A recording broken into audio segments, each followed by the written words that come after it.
Okay, we are looking at 30 types in 30 days, and it would be wrong not to go to Genesis 22 when we're talking about types in Scripture. What we have here, the picture that's being painted, is of a father who has to sacrifice his very most loved son. It says God comes to Abraham at the beginning and tells him, "Take the son whom you love and sacrifice him on a mountain I will show you."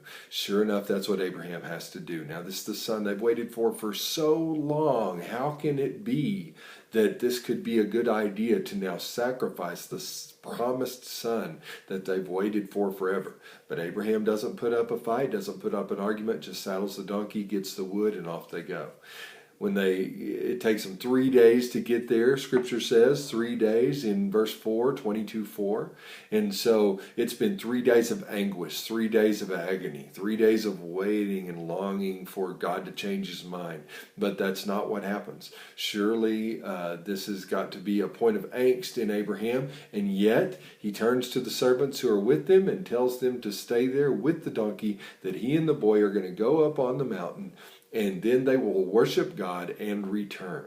And so what does he mean by that? How does he understand them returning if he's really supposed to sacrifice Isaac? But even the writer of Hebrews, tells us that somehow Abraham expected, even if necessary, there would be a resurrection, because this boy meant too much to God. This promised son meant too much to God and his promise to Abraham.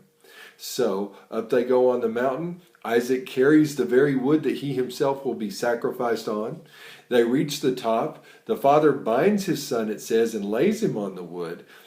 And surely Isaac had to submit to this. He's very much a young man at this stage in his life, very much late 20s, early 30s-ish at least. And so this is what's happening with Isaac. So Abraham raises the knife to sacrifice him. God stops the event, says, "Now I know your heart belongs to me. I know that there's nothing that I could ask of you that you wouldn't do."